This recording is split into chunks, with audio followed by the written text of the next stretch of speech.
सिर्फ नाइजीरिया ने नहीं भाई साहब, 18 कंट्रीज ने उनको हाईएस्ट सिविल अवार्ड दिया है।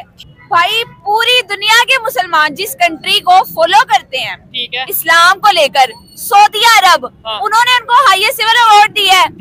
दुपट्टा या पर्दा वो नहीं है। हम अच्छा किस बात के? चले बताएं जी। मेरे सिर्फ सर के बाल नजर आ रहे हैं। पहली बात, मेरा सारा सतर ढांपा हुआ है। अच्छा। मैंने दुपट्टा कर ली है। अब आपने लॉजिकल जवाब देना है। जिस अभी इनमें से खड़े हुए कितने लोगों की नजरों की गारंटी आप दे सकते हैं कि अभी भी मुझे कोई बुरी नजर से नहीं देख रहा होगा? पाकिस्तान के प्राइम मिनिस्टर्स की या जो हमारे पॉलिटिशियंस हैं किसी दूसरे कंट्री का विजिट करते हैं, उस तरीके से इतनी रिस्पेक्ट क्यों नहीं दी जाती as compare to other countries?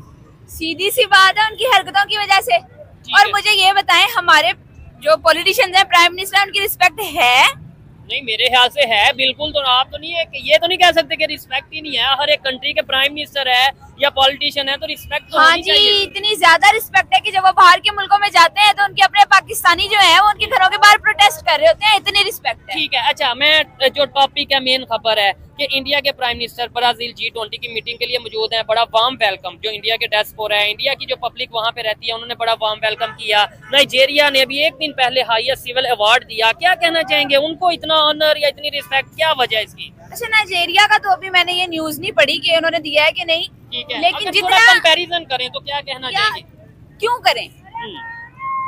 करें कंपैरिजन? मुझे ये क्या, हम सब पाकिस्तानी वो भूत सवार है, हर बात में, हर चीज में हमने इंडिया के साथ कंपैरिजन करना है। नहीं, कंपैरिजन देखे ना, 78 साल पहले देखे, मेरी बात सुने। कंपैरिजन कह लें या उनका जिक्र कह लें, इसलिए बनता है। मैं हर एक को यही लॉजिक देता हूँ कि भाई हमने इकट्ठे सफर स्टार्ट किया, तो फिर आज हम कहें कि हम कंपैरिजन नहीं करेंगे। नहीं बनता। क्यों नहीं बनता? बिल्कुल नहीं बनता। और यार, आप इतने सालों से यही कहानी सुनाई जा रहे हो, 78 साल पहले ये हुआ, 78 साल पहले हुआ। इन 78 सालों में किया क्या है वो भी तो देखे ना। कैसे कंपैरिजन बनता है? आप बता दें 78 सालों में हमने क्या किया, उन्होंने क्या किया। आप यही तो मैं बात कर रहा हूं, आप बताएं ना मुझे। ठीक है, मैं बताती हूँ। मुझे ये बताएं, 78 सालों में उधर कितनी दफा मार्शल लॉ लगा है और हमारी तरफ कितनी दफा लगा है? कंपैरिजन की आप बात करें। 78 साल में वो कितनी दफा IMF के पास गए हैं अपनी इकोनॉमी को स्ट्रॉन्ग करने के लिए, और हम गोद से ही नहीं निकल रहे उनकी। 78 साल में कि उनके जो प्राइम मिनिस्टर्स हैं, उन्होंने कितने को से बाहर बनाए हैं जाके, कितने को बैंक अकाउंट बनाए हैं, कितनी प्रॉपर्टियां बनाई हैं। भाई मेरा मुंह ना खुलवाएंगे। नहीं, उनका तो नहीं पता। हाँ, ये बात कह सकता हूँ कि 78 साल में हमारे जो प्राइम मिनिस्टर हैं, उन्होंने लंदन में फ्लैट और बहुत सी ऐसी प्रॉपर्टीज दुनिया के दूसरे कंट्रीज में बनाई हैं। अच्छा, ये जो टॉपिक की तरफ आते हैं, नाइजीरिया ने हाईएस्ट सिविल अवार्ड दिया। अभी ब्राजील की बात करें, G20 में बड़ा उन्हें प्रोटोकॉल मिल रहा है। क्या रीजन है? मैं इसके ऊपर मैं आपसे पूछना चाह रहा हूँ। मेरी बात सुने, नाइजीरिया वाली खबर अभी मैंने नहीं पढ़ी, ठीक है, लेकिन जितना मेरे इल्म में है, जितना मेरी नजरों के आगे से गुजरा है, ठीक है, सिर्फ नाइजीरिया ने नहीं भाई साहब, 18 कंट्रीज ने उनको हाईएस्ट सिविल अवार्ड दिया है। ठीक है, उनके प्राइम मिनिस्टर को। ठीक है, और उसमें आप चौंक जाएंगे सुन के कि उसमें ज्यादातर मुस्लिम ममालिक हैं। ठीक है, जिन्होंने इंडियन प्राइम मिनिस्टर को, यानी एक हिंदू को हाईएस्ट सिविल अवार्ड दिया। हाँ, एक हिंदू को, एक काफिर को। ठीक है, एक काफिरों की कंट्री के। मुझे हंसी आ रही है बात करते हुए। भाई पूरी दुनिया के मुसलमान जिस कंट्री को फॉलो करते हैं, ठीक है, इस्लाम को लेकर, सऊदी अरब, उन्होंने उनको हाईएस्ट सिविल अवार्ड दिया है। UAE, जिनसे हम कर्जा लेते हैं, उन्होंने दिया है। मिस्र ने दिया है, कतर ने दिया है। और ये बात आपको तो पता ही होगी, सारी बात है, आप इन सब के साथ टच रहते हैं। फलस्तीन ने भी उनको हाईएस्ट सिविल अवार्ड दिया भाई साहब, जिनके बारे में हमें ये बताया जाता है कि जी ये इसराइल जो है, जो जुल्म कर रहा है, उसकी हिमायत कर रहा है इंडिया, उसका हाथ है पूरा। इंडिया जो उनसे इसराइल को सपोर्ट कर रहा है, नो डाउट इधर बताया जाता है। और फलस्तीन ने भी, आप जो कह रही हैं, नो डाउट ये खबर भी है कि भाई इंडिया के प्राइम मिनिस्टर को हाईएस्ट सिविल अवार्ड दिया। इधर जितने लोग मौजूद हैं, इनसे अगर मैं पूछूंगी फलस्तीन में तो जुल्म हो रहा है, और फलस्तीन में जुल्म कौन कर रहा है? कौन कर रहा है? मुझे अच्छा, ये आपको पता है जी फलस्तीन में कौन जुल्म कर रहा है? कौन कर रहा है? इसराइल। तो इंडिया के बारे में क्या सोच है आपकी? इंडिया के बारे में सारे ममालिक एक ही हैं, जो गैर कंट्रीज एक हैं। लेकिन ये बहन अभी ये कह रही है कि फलस्तीन ने हाईएस्ट सिविल अवार्ड दिया इंडियन प्राइम मिनिस्टर को।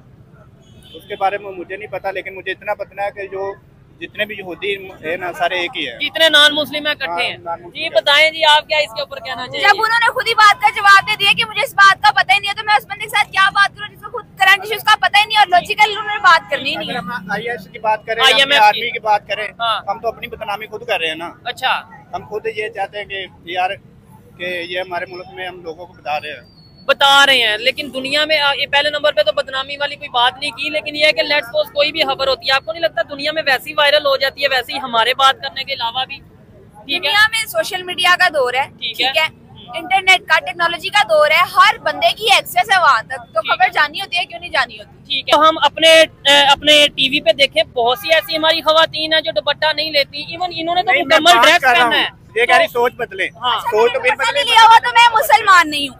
मुझे ये बताएं, इस्लाम के मुताबिक कहाँ इस्लाम ने लिखा हुआ है कि आपके पास राइट है, आप साहिब कलमा होके दूसरे साहिब कलमा को कहने खड़े होगे कि आप दायरे इस्लाम से खारिज हैं? ठीक है। अच्छा, यही अगर सवाल कर लेंगे आपने दाढ़ी नहीं रखी, आप भी एक मैं सवाल कर रहा हूँ तो फिर अच्छा दाढ़ी सुन्नत है? सुन्नत है, अगर आप सुन्नत पे अमल करेंगे वो आपकी मर्जी है। ठीक है। ये अच्छा, का हुक्म दिया गया। आप क्या कहना चाहेंगे? मैं आपको ये कहना चाहूंगा कि हम मुसलमान हैं, मगर हम इस दुनिया में क्यों आए हैं? अल्लाह की बातें करने के लिए हैं, काम काज करने के लिए हैं। नमाज, जब नमाज के लिए अल्लाह पाक ने हमें भेजा था तो जो फरिश्ते कम थे जिनके अरबों साल के सजदे थे। मुझे ये बताएं, मगरिब की नमाज कितने लोग पढ़ के आए? आप पढ़ के आए? आप लोग ईमानदारी से बताएं कितने लोगों ने अभी नमाज पढ़ी है? झूठ ना बोलिए। कितने लोग देखें, वो कोई ये भाई कह रहे हैं पढ़ी है, इसके अलावा नमाज मैं पढ़ूं या ना पढ़ूं, मैं पर्दा करूं या ना करूं, इसका सवाल, ये सवाल करने का सिर्फ मेरे रब को है, सिर्फ मेरे रब को हुक्म है पर्दा करें। बेशक। अच्छा, अगर ये पर्दा कर लेती हैं, मैं तो कहता हूँ आप इनकी बात के लिए कर भी लें। देखें किसी को हम डिसर्ट यानी कि भाई इस तरह नहीं कर, पीछे थोड़ा सा काइंडली पीछे हो जाए, जरा इजी हो जाए। अच्छा, अब इन्होंने कर लिया, मैंने दुपट्टा कर ली है, अब आपने लॉजिकल जवाब देना है, जिसमें अब ये नहीं कहना चलो इन्होंने तो आपकी बात मान ली। हाँ। अब क्या चेंज आ? और मुझे एक मिनट, मैंने दुपट्टा ले लिया है, अभी इनमें से खड़े हुए कितने लोगों की नजरों की गारंटी आप दे सकते हैं कि अभी भी मुझे कोई बुरी नजर से नहीं देख रहा होगा? Why are you asking me? फिर जब आप गारंटी नहीं दे सकते ना तो आप क्वेश्चन भी नहीं कर सकते। नहीं, चले मैं अपनी गारंटी दे सकता हूँ कि मेरे जेहन में इस तरह का आप नजर नहीं है कि मैं आपको इस तरह के देखूं। मैं अपनी गारंटी, सारे बंदे नहीं आ रहा था पहले नेगेटिव थॉट्स आ रहे थे, गलत सोच आ रही थी, गलत सोच नहीं आ रही थी, लेकिन इसका सवाल का जवाब दिया कि हम पहले अपना तो करें ना। ठीक है। अच्छा, इन्होंने पर्दा करें जिसकी मर्जी है। बिल्कुल। ब्राजील के लूला सिल्वा जो थे, उनका मैंने इंटरव्यू सुना है, और जिस तरीके से उन्होंने एक खास बात में जो मेरी नजर में आई है, उन्होंने तारीफ की है। उन्होंने कहा है कि भारत जहां चांद पर लैंड किया है, आज तक उस जगह के ऊपर ना अमेरिका जा सका है ना रशिया जा सका। मैं एग्री करूंगा उनसे कि वाकई कोई शक नहीं, इसमें कोई शक नहीं है। बिल्कुल। और उसमें $75 मिलियन में वहां जाना और सन का जो तजर्बा करना $46 मिलियन में, ये भी उन्होंने लूला सिल्वा जी ने बात की है। उन्होंने कहा है कि अगली सदी वाकई ही इंडिया की सदी है। T20 को बड़ा क्लोजली वॉच कर रहा था। जो इस समय 10 पॉइंट मैंने नोट किए हैं, मैं वो जरा आपके सामने, आपके देखने वालों को पेश करना चाहूंगा। सबसे पहले तो मैं ये बताना चाहूंगा कि मोदी जी ने चाइना को गले से पकड़ लिया है, इसमें कोई शक नहीं है। वो किस तरह पकड़ा है मैं बताना चाहता हूं। अमेरिका ने एंडोर्स कर दिया है कि भारत को यूनाइटेड नेशन की सिक्योरिटी काउंसिल में सीट का हक बनता है, और साथ ही जिसने खुशी का इजहार किया है वो तुर्की के तैयब एर्दोगान है। उन्होंने कहा कि अगर भारत अगर जाता है, भारत को यूनाइटेड नेशन सिक्योरिटी काउंसिल में अगर जगह मिलती है, तो this will be a matter of pride for the developing countries.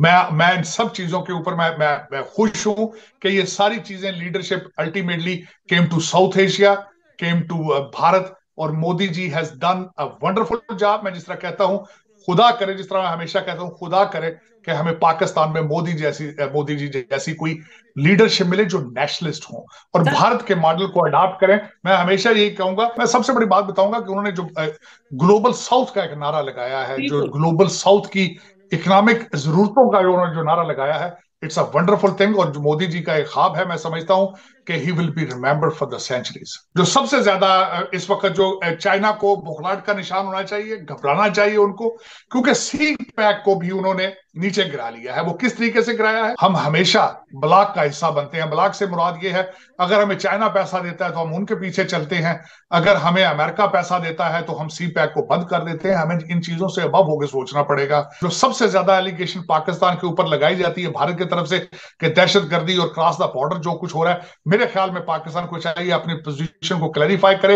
If you are not involve, make sure that India is satisfied on that, और उसके बाद बेबी स्टेप्स लें ताकि दोनों ममालिक के अंदर इत्मीनान बहाल हो सके।